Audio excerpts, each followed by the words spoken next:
And if I look at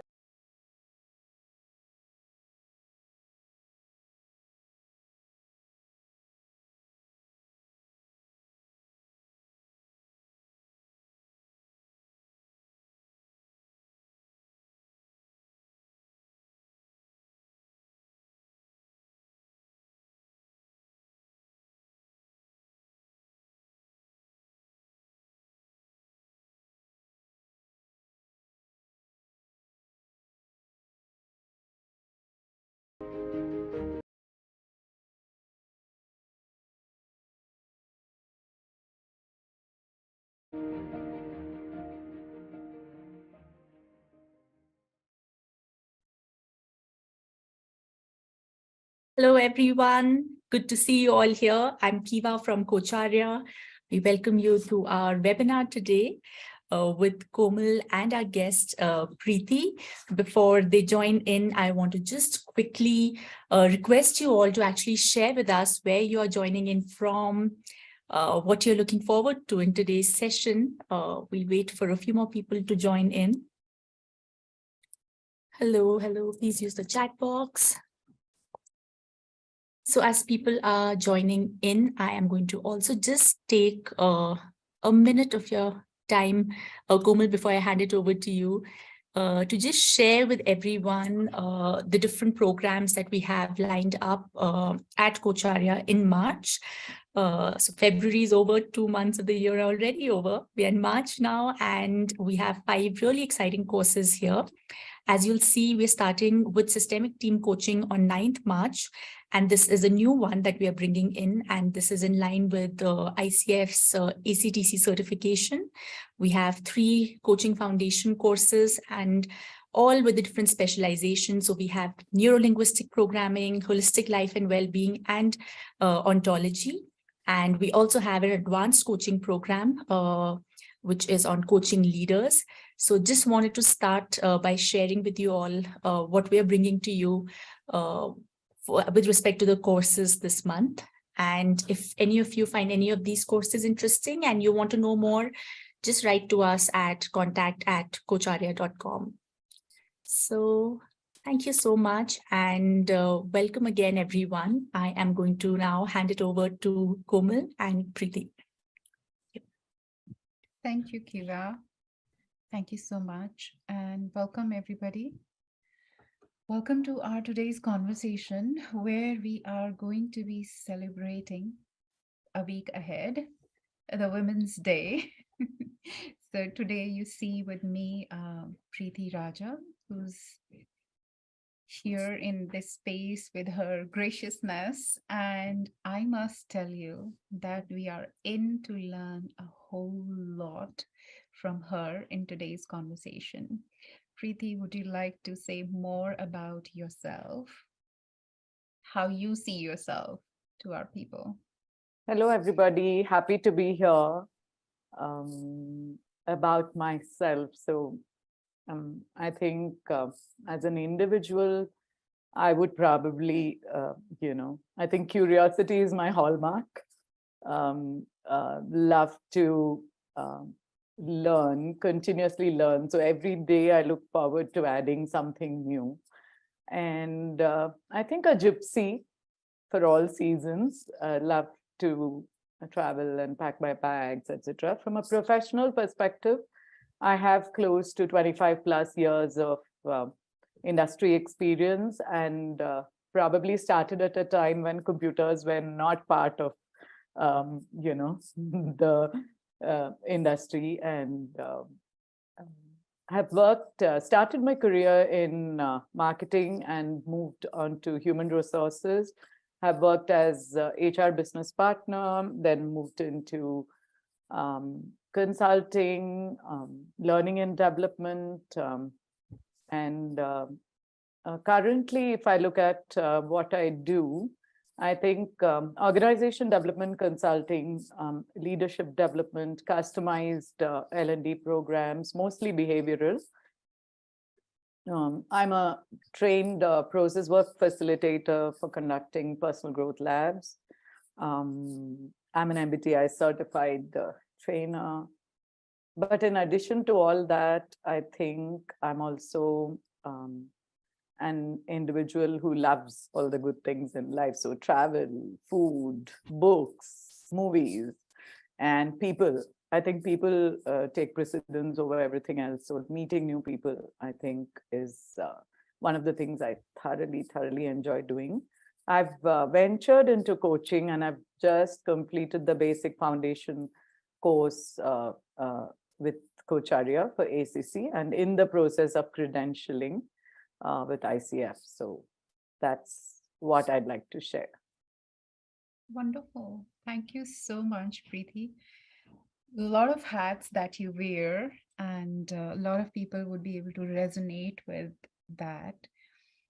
And something that I would personally would like to put a little bit of a light on when you shared with me earlier on, one experience which quite a lot of people generally would be more curious to know about is from where your life journey begins. Mm-hmm. The culture and the environment is very different. And one aspect of that is that you grew up, you were born in a matrilineal family system. Yeah. So, could you, in your words, like, what is that experience for you? Sure. So I come from a place called Kozhikode in Kerala, Calicut, as most of you would know the English name. I belong to a matrilineal family. By matrilineal, I mean, by definition, is your lineage and descent and inheritance is through the women of the family. So from my grandmother and my mother. And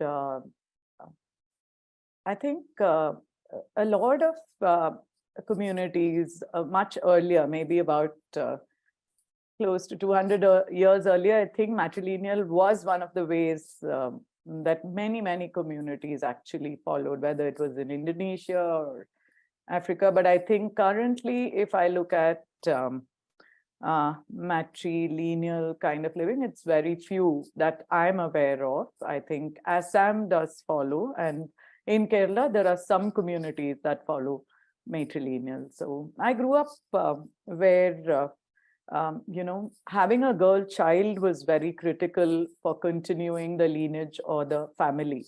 If you didn't have a girl child, your family kind of stopped.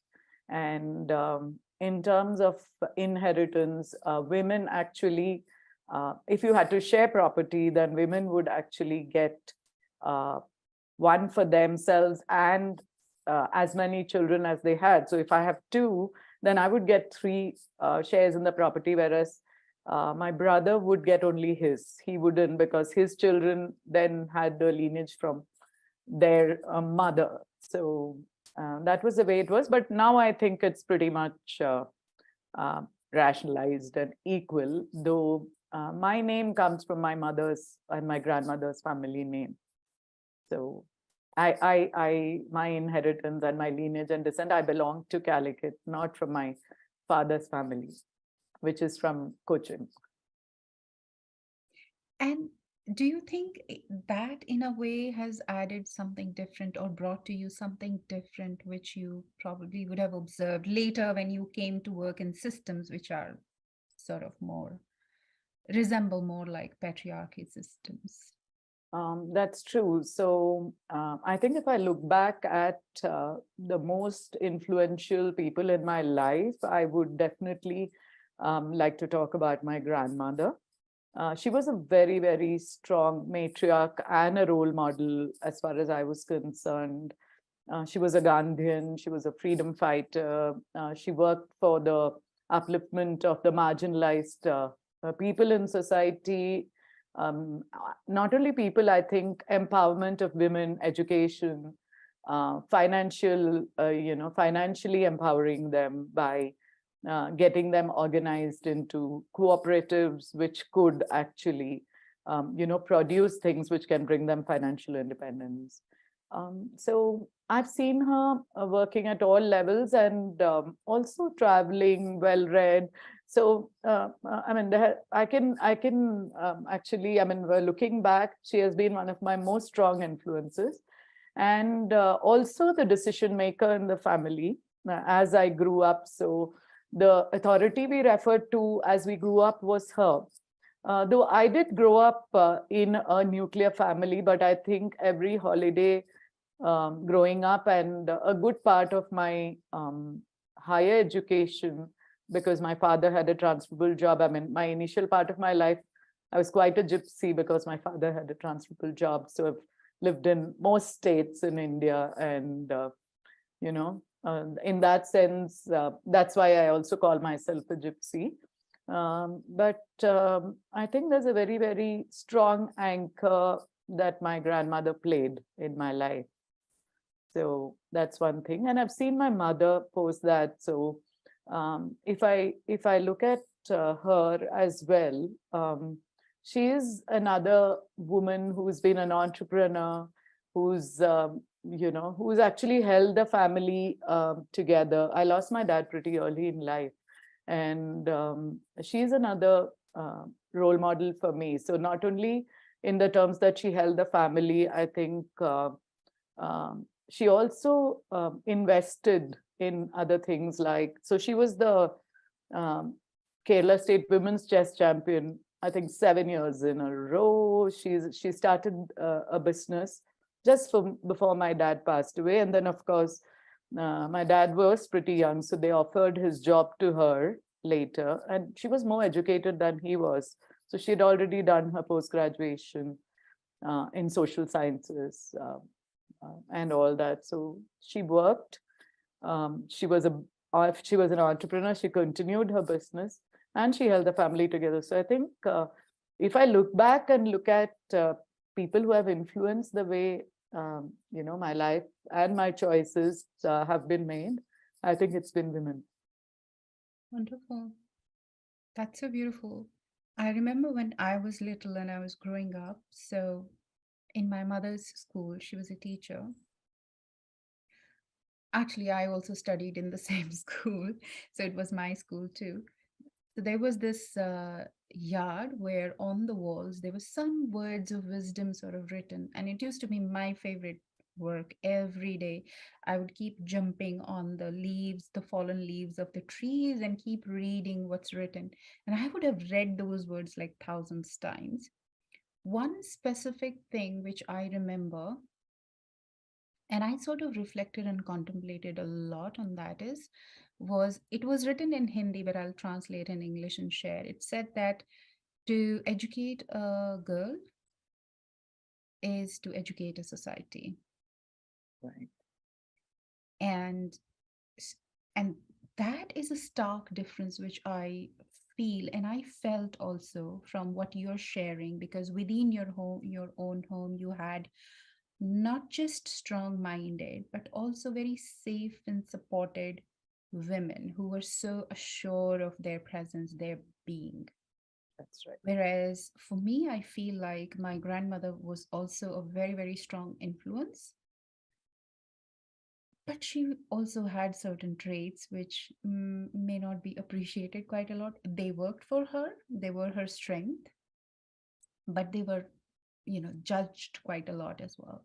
And I somehow feel deeply that that comes from a sense when you are not safe and secure for your being or your present or your future. So, a sort of a warrior attitude develops inside you. Hmm.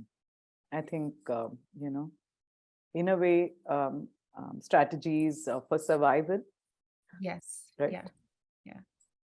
So you go more towards survival than really thriving, growing, and blooming like your full potential. Right. So tell me, growing up with such strong women role models, did you have some unique set of challenges too that you sort of?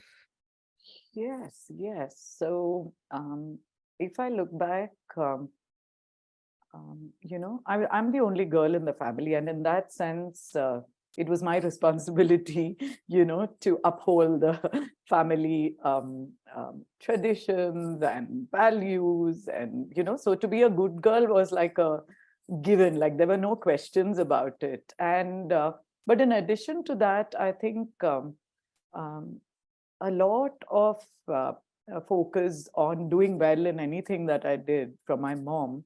I think my grandmother was more, I feel, more inclusive and more encouraging. Of course, there were standard good girl stereotypes that anyway worked very well. So I was a bit confused many times in terms of, did I have to be good or did I have to excel? Because sometimes these two don't go together, right? Even in simple things like if you had to go sit in the library because there was no www, I mean, the internet, and you had to, focus on doing additional work, that was not kind of okay. You can borrow a book, you come back home and sit and read, but, there's no, there were very strict rules in terms of what was acceptable and what was not.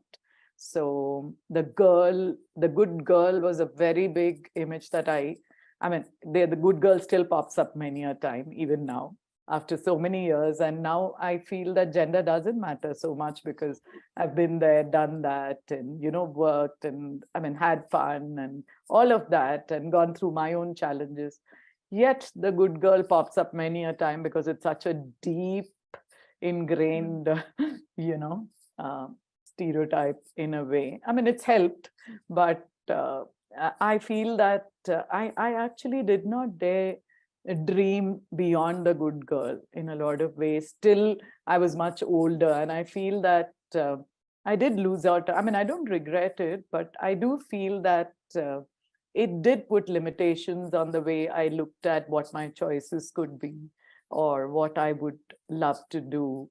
So they were very limited at that point in time. So I feel the good girl did limit my horizons quite a bit. Right. So, I can imagine, because that sort of a expectation prevails even now. But like you said, the avenues are more, the opportunities are more compared to the time when you were growing up and you were going through that time. A lot of things have changed. Like for my children, their way of looking at word is absolutely different because they grew up with everything moving on their fingers. So for you, and you had seen like an era shift entirely in terms of technological advancements, and world has now, everything has gone digital in a way. So how did you manage to transition along with the time? Like, what really helped you? How did you come over the challenges? So I think, like I said, my hallmark is curiosity, and I think I'm an eternal learner. So, and a survivor because of maybe all the, I've studied in 7 schools and 3 colleges. And I mean, it's like, every year and a half, couple of years, we've moved. So languages is a strength. I have a, I mean, I'm open to picking up languages, and I don't care if I'm saying the right, I mean, saying it right, but I will communicate. I mean, I'm a survivor, I think, in that sense. Very deep down, I'm a survivor and a learner. So I think that's helped. I remember the first time I encountered a computer, like a desktop, was in, I think, 89 or maybe 90, 91, maybe in Bombay. And, the software that was available was WordStar and, things like that. And that really kind of, and you just had to learn. I mean, there was no, if you have to continue, you have to learn, and just picked it up, I think. And after that, of course, after we moved to Bangalore, and I worked in Bangalore, mostly in the IT and ITES space, where anyway computers were part of it. So I think 2000 onwards, we've been in Bangalore. And I think after breaks for both my children, I have 2, I've taken complete breaks in my career.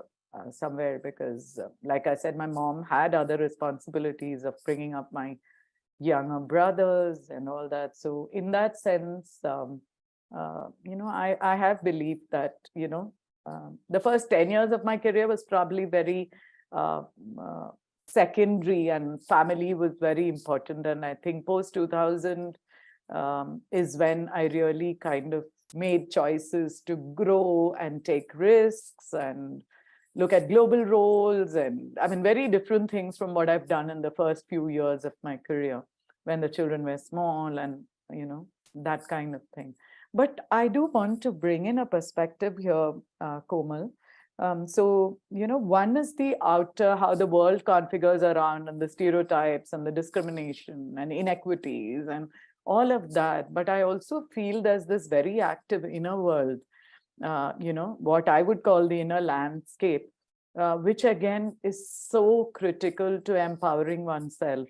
So rather than be a response to, or be a reaction to, how do I find my voice? How do I actually get in touch with what really matters to me? And how do I make my voice, stronger and heard? And how do I make choices?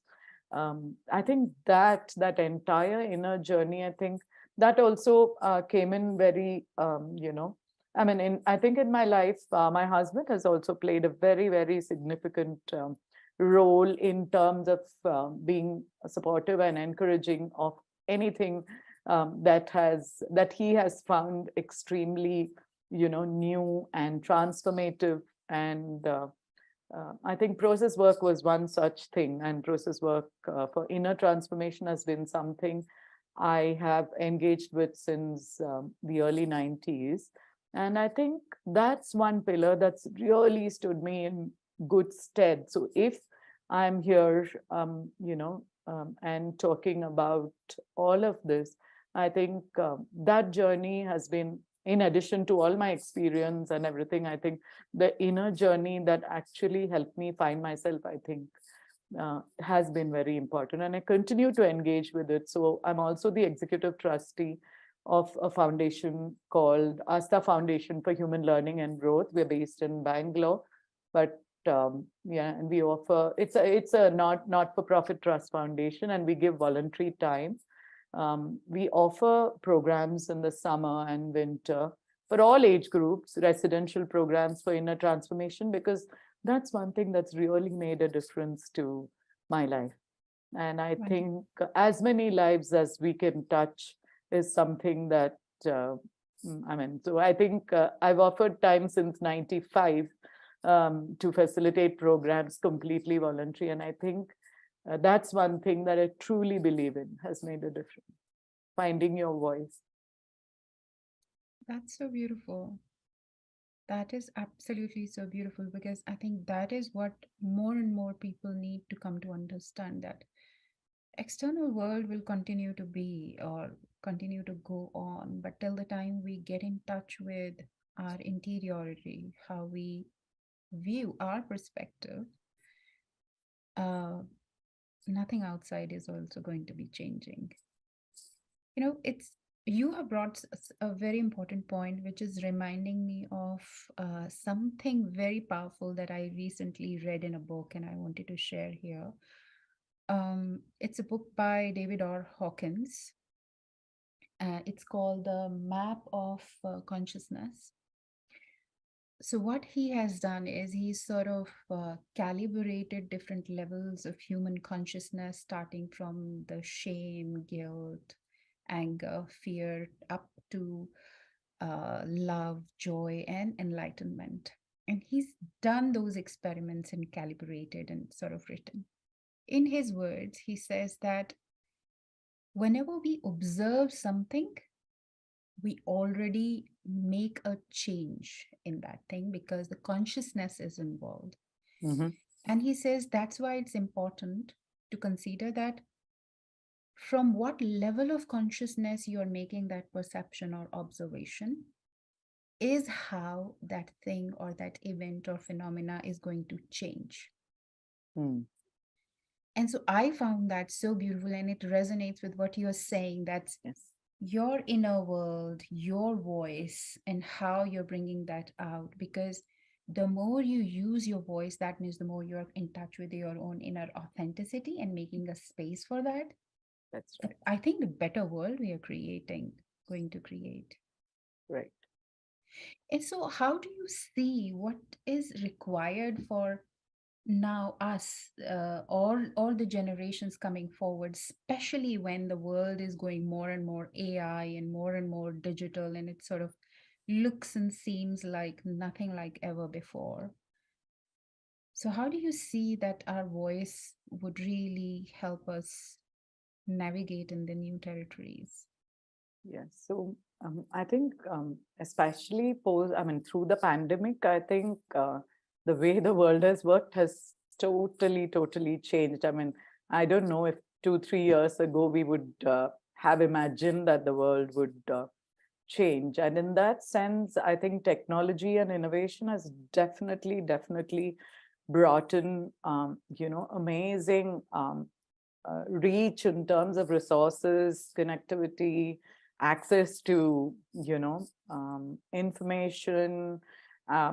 information about health and well-being, and I mean, all kinds of things. But it's also brought along with it other issues.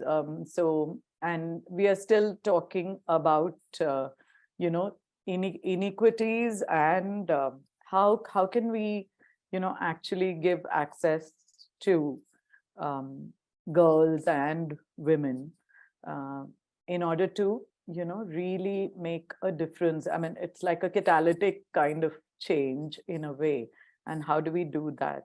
I think there are multiple ways of doing it, but I do feel that if we had to start from scratch, the first thing I would probably focus on is the entire, you know, education, the textbooks, the content, and look at, how stereotypical or how I think there are smaller groups and writers and, trying to change the narrative, but it's still, not at a level that can actually. So I think you have to work at different levels. So whether it has to do with legislation, whether it has to do with education, whether it has to do with technology and societal transformations in the way that we look at. So I think it's working at different levels.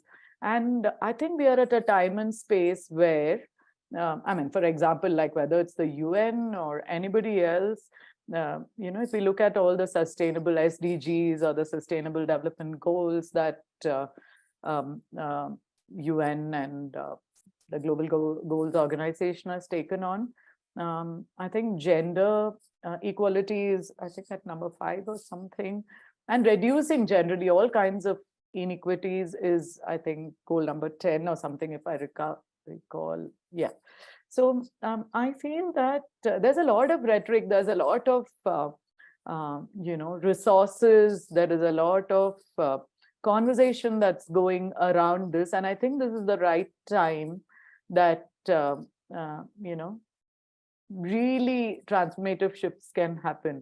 But these have to happen, like I said, how do you offer a safe space for women to actually start to have these conversations, to try and discover what are some of these myths that they hold about themselves, hold about the world. So for example, for a long time, like one of the things, this is a personal example, that one of the things that I've heard from maybe, not so much from my grandmother, but maybe from other women, is that don't trust men, was one of the things that I had to really work with to actually cross thresholds of when I started my career and working with men. And most of the time I found myself a single woman in boardrooms. From ever since I've anchored human resources and, global roles, a lot of times at that level, there are very few women who heads a function. And so it will be mostly, I would be the only woman in the room. So imagine if you had to work with something which was so deeply ingrained and you had to, come into that. And I think I was the only woman girl in my MBA class.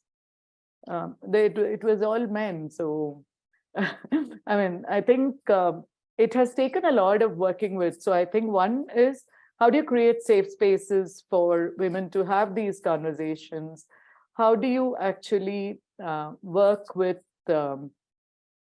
policymakers to, and even like there's a lot of research and a lot of initiatives that are happening around, whether it's as part of CSR or universities and women's networking groups. But I feel that, I mean, one of my dreams is that at some point in time, there's a WWW, which is a worldwide women, which like you can go and, reach out for anything that you want, kind of thing, without being afraid of, am I crossing lines? Am I crossing boundaries? What am I doing?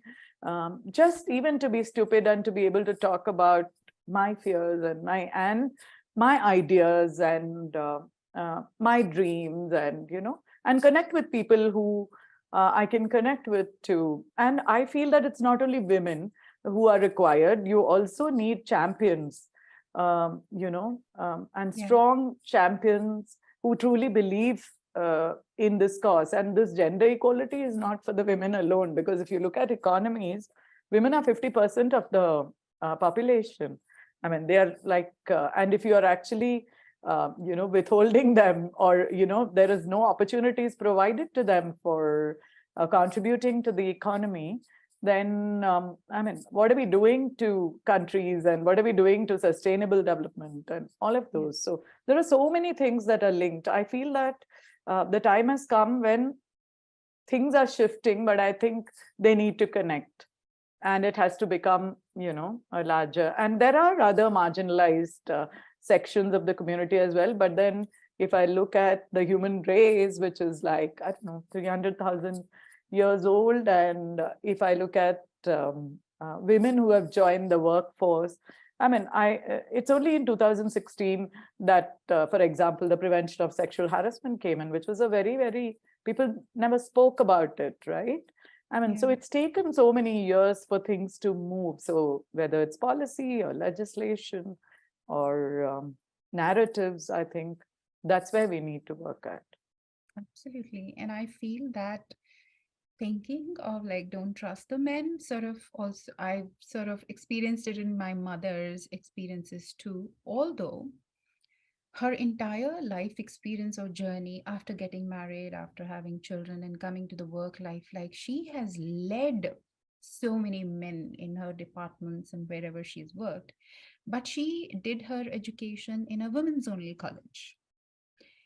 And she was the kind who would be like, see a men, like treat them like a hand's distance or not treat them well, you can't trust them. And it's like, how did you end up getting married to a man then?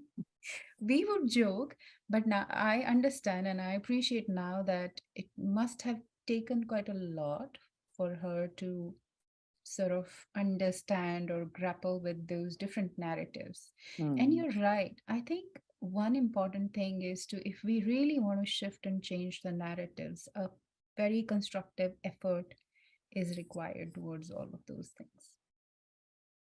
It only asks that you do everything to make these places, the workplaces or the social spaces, very, very safe, not just for women, but for men as well. Yeah. So I'm sure men are also quite tired of the stereotypical expectations from them. And I'm sure that,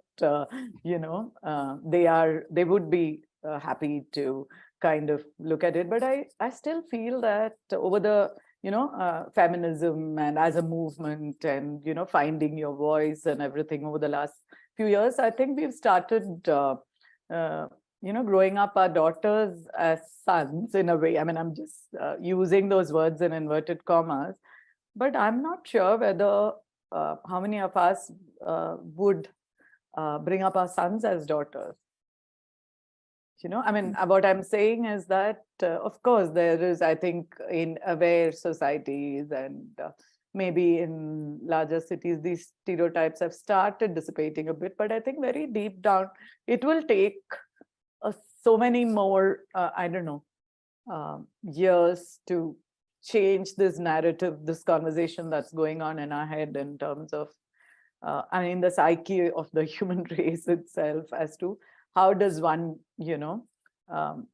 stop this differentiating. I think the word gender itself, I mean, all of us being human beings, how do we kind of get to that place where we can, of course, we have our own strengths and our abilities, whether, I mean, so if you look at, you were talking about patriarchal economy and all that. And I was just looking at what really worked so far and what will not work, because that rhetoric has already started. So if you look at pre-pandemic, or whatever has worked. I mean, you look at GDP and you look at,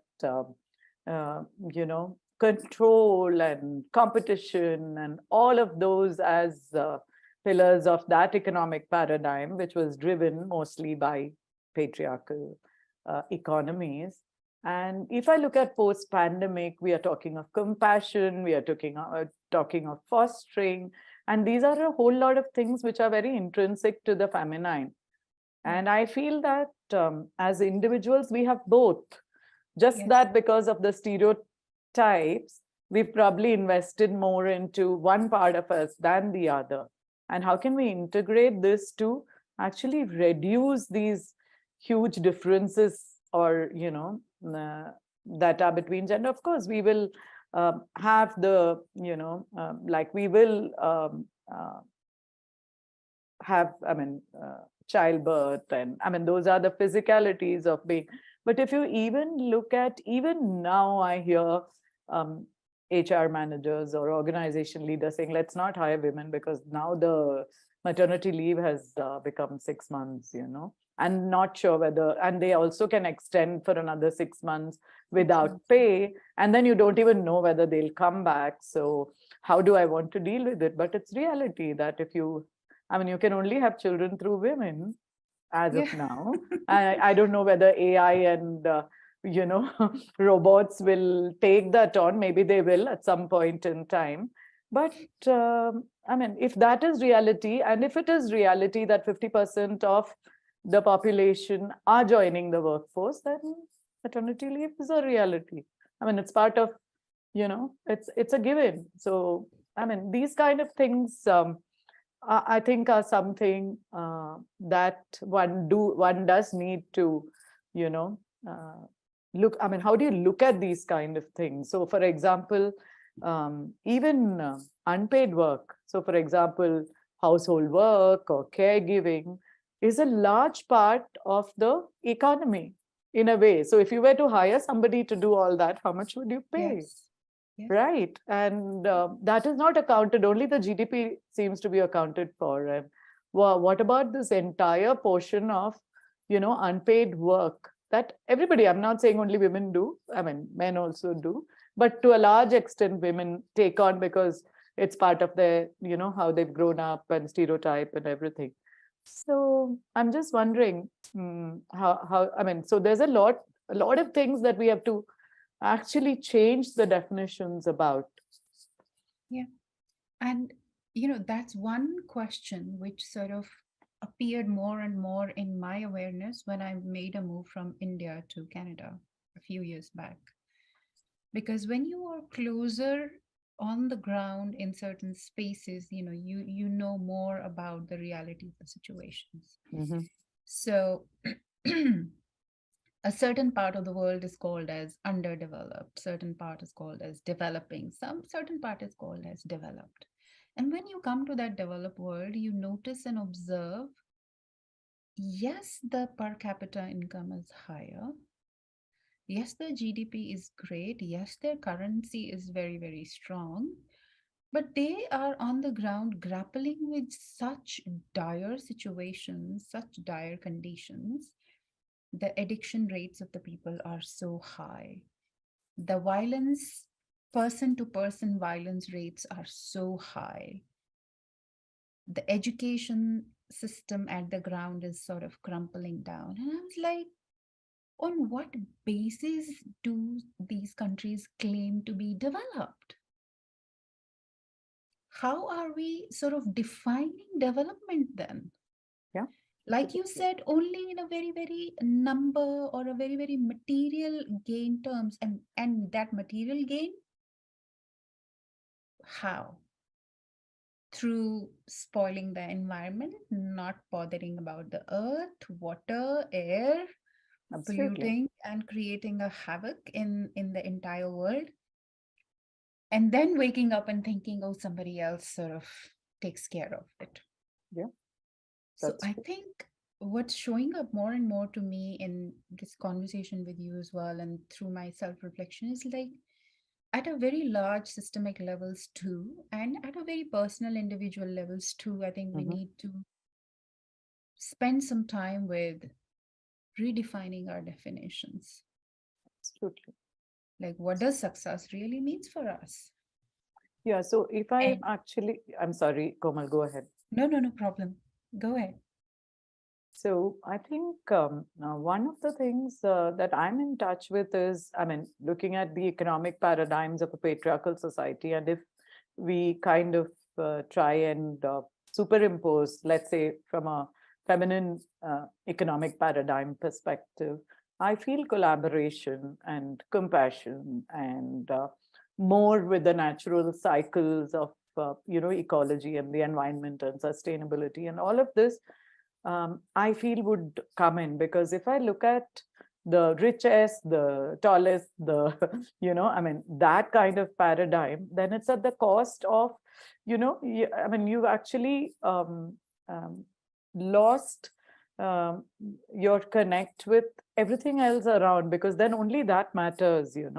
And what are we doing to people around? What are we doing to the environment? What are we doing to the world at large is totally ignored, or because then you're caught with competition and just that. And I think uh,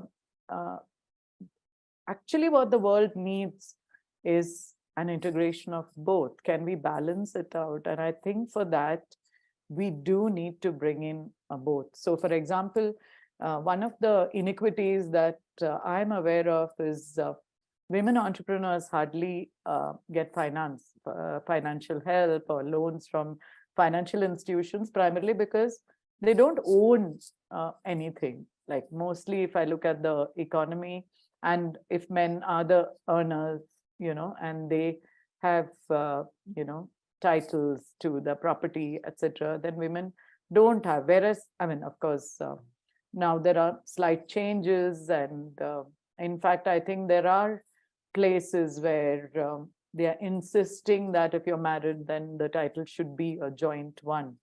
But that is very few and far in between again. So I think one of the initiatives of the women's cooperative movement, I think Seva is an example, where they have actually started the Seva Bank, and they have put in money together. The women's cooperatives have actually put in money. So they have close to, I think, um, 5 million members.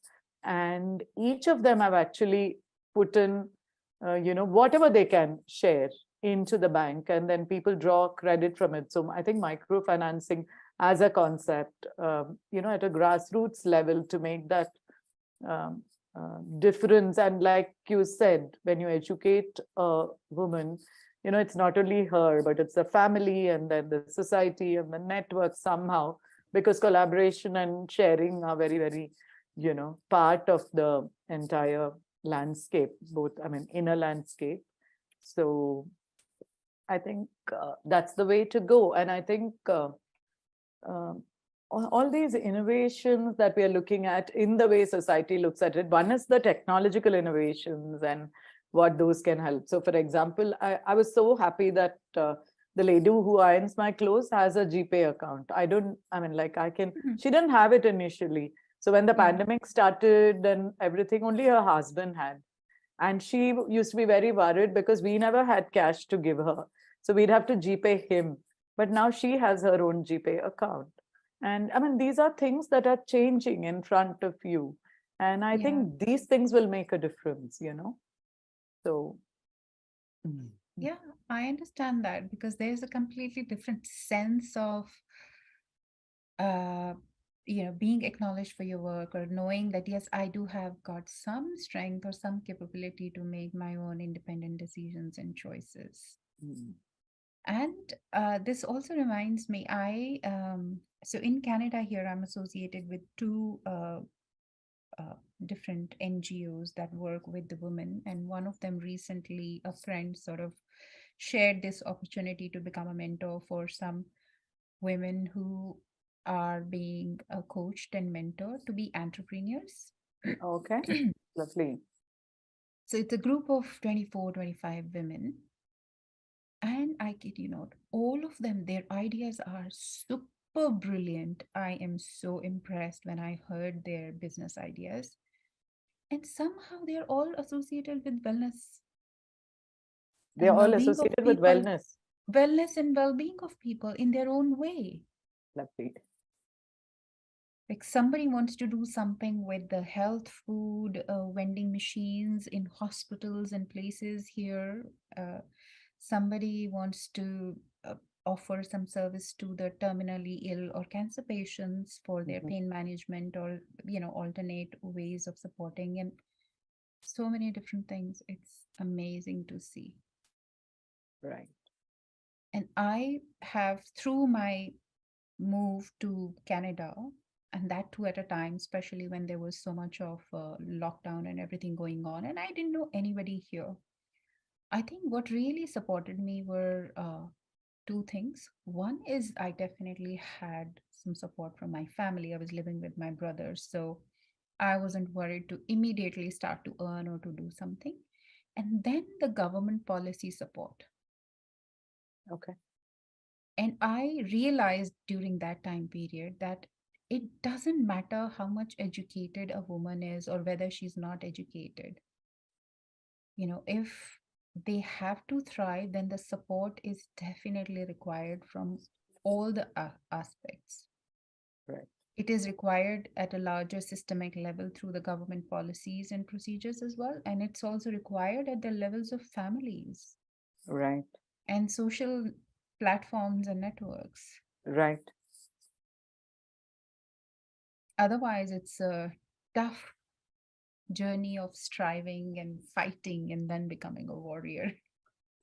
Yeah. So I think the timing, of, I mean, if you look back at dramatic successes that has happened in societal transformation, for example, I mean, one thing I can think of is the pill, which Yeah. came in the US so many years ago, because then women had the freedom over their own bodies and, their choices in terms of when to start a family or not, or whatever, certain amount of freedom to decide when they wanted to, and all of that. So I think there is a need to capitalize on these, social and other trajectories at the same time. And you have to ride that wave, because otherwise, without support, like you said, it could become vocal activism and maybe Yes. take much longer to, I mean, if you have to look at an societal change or a larger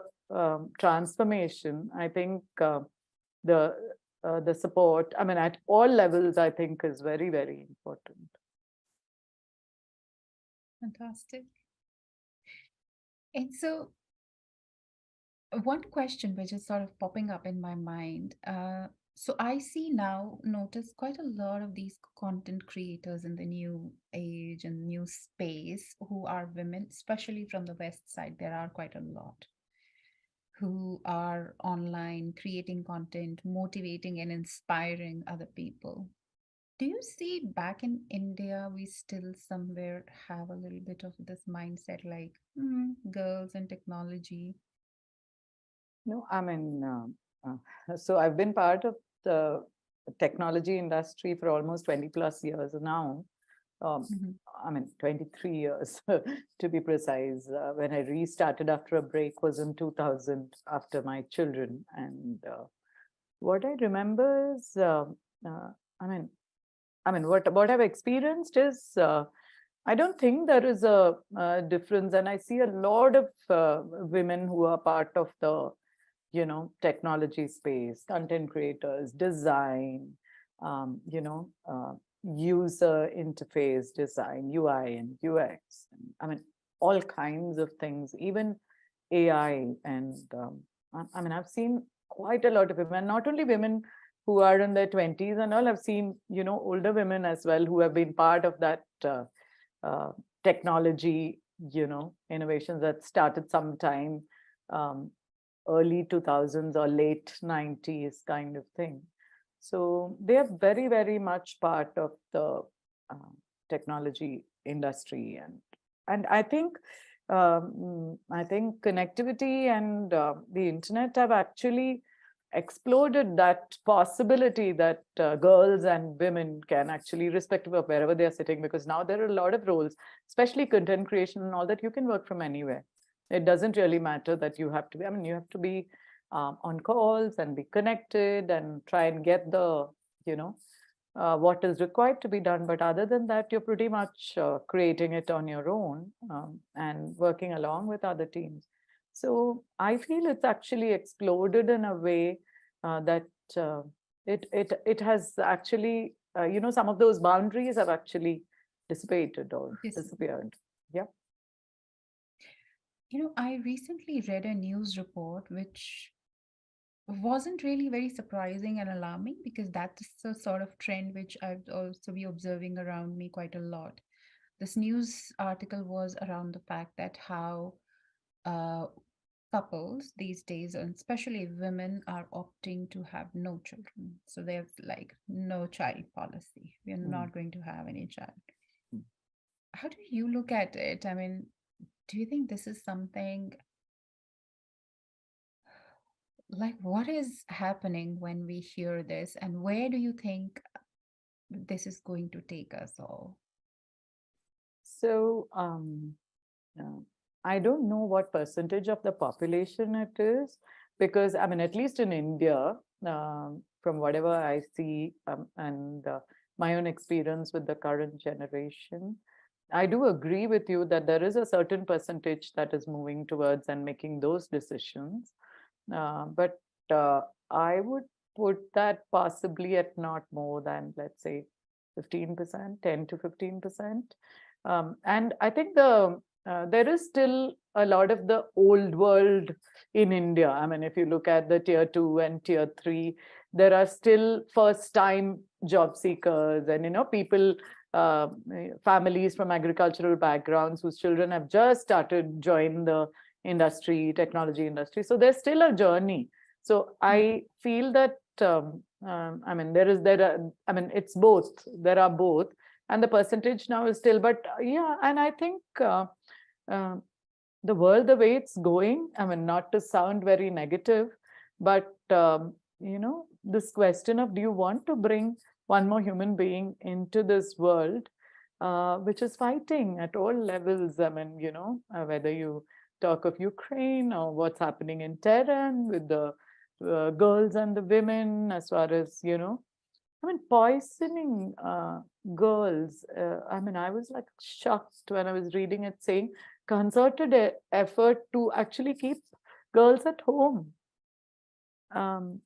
And I'm wondering, so, I mean, I actually, if I was born now and I'm part of the, if I'm in my 20s, I would probably think twice before bringing one more human being into this world. And I think it's a choice that that's valid. So I'm not so concerned, because I think it's also a cycle. And yeah, I think people go through it. And yeah, so imagine the cataclysmic changes that have happened since we joined the industry. I mean, since I joined the industry, and I mean, I always feel I'm the bridge generation, which has seen the old world order and the new world order. So, and I mean, I think one has to be open to, so many more possibilities, and I think newer things. So I have my questions around AI being useful to a certain level, but I don't think human beings will be replaced, for example. Yeah. So in that sense, there are many things that they will do. So it's like how when technology came in, you no longer need to do your math in your memory, things Yes. like that. There will be certain things that they will do, and there will be certain other things we will do. We may lose our lower faculties, but maybe we'll have our Develop higher intuition and faculties. Yeah. higher faculties opening up. So I think I'm positive that a superior race will emerge, which is much more um, compassionate and developmental and inclusive and a more balanced world. Absolutely. And that is one thing which I think we also get to see more and more in coaching world as well, where the Absolutely. competencies actually demand for you to not come from your judgments or what you already know, but be in a curious space of not knowing anything. Right. And to have less and less of memory burden means you really are naturally in that space, not knowing and being really present for the person who's in front of you. Right. So that way, in a way, AI is doing a service to humankind, relieving us of all those burdens of not getting to remember all the things and stay, come more closer to our human intelligence, basically. Mhm. That's true. Good. Wonderful. We sort of are culminating so many different points, and I just wanted to check with the people who are on the call with us if there is any question, any comment, anything that you would like to share with us. Please do share in the chat box, and we'll pick it up. So, what next for you, Preeti? You have sort of come and started your journey from a space, transitioned so much, and also given back and are still continuing to learn. What does future look like for you?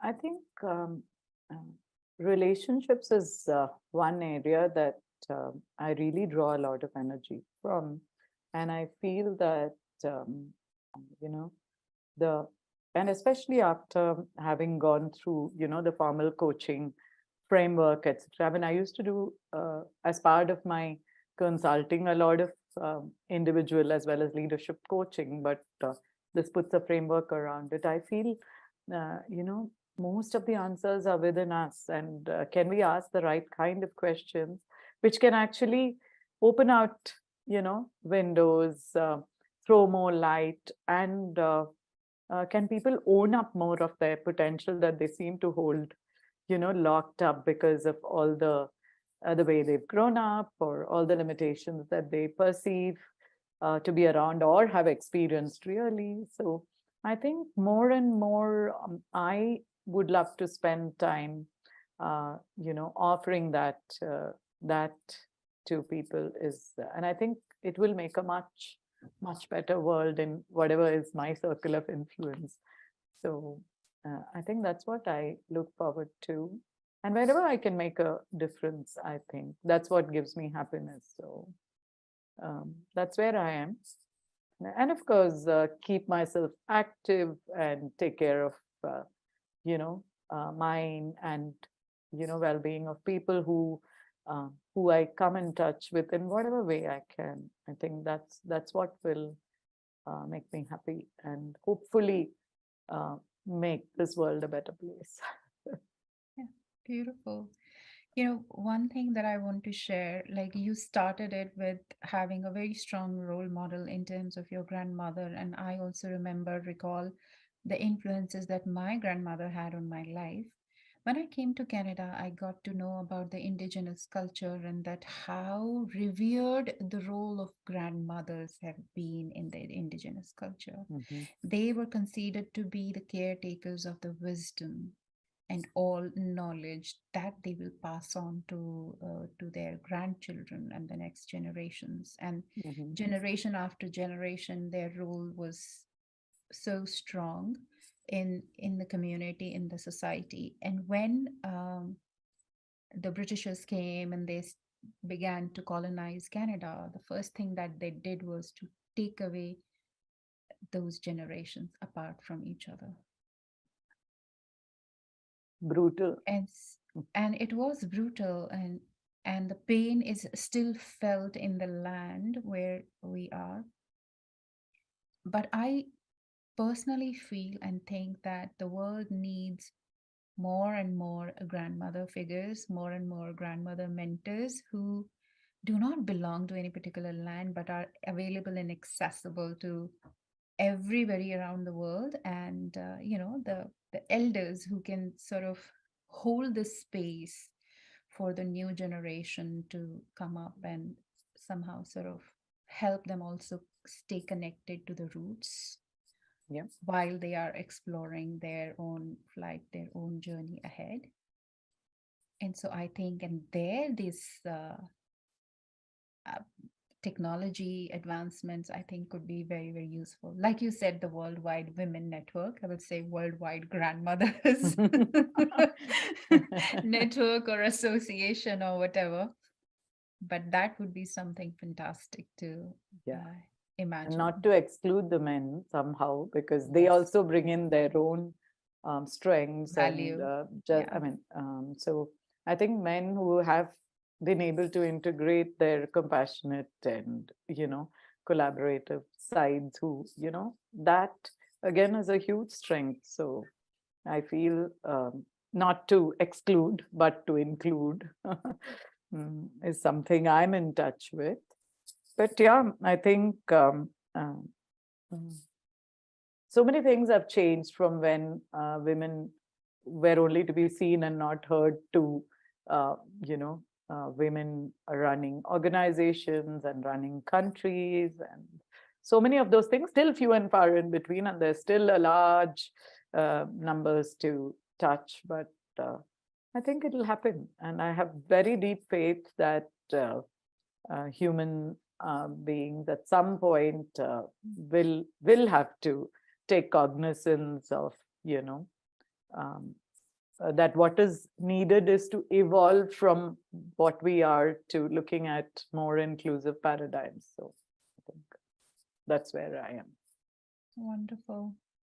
And so, with all that hope and intention and expectation for the future, thank you so much, Preethi, for joining and sharing your journey with all of us. And thank you, everybody, for staying on call and holding a space for us and this conversation to happen.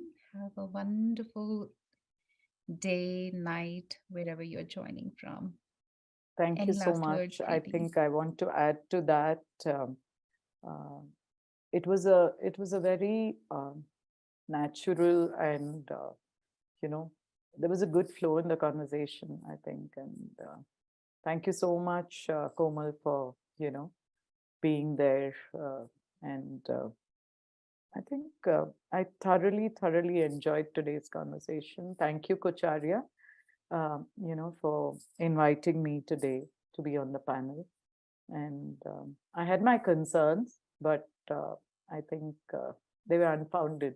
So thank you so much. Thank you so much. Thank you so much, Preethi and Komal. It was just a beautiful conversation and leaving with so much gratitude for you both and for the space that women and also men, like you shared, hold.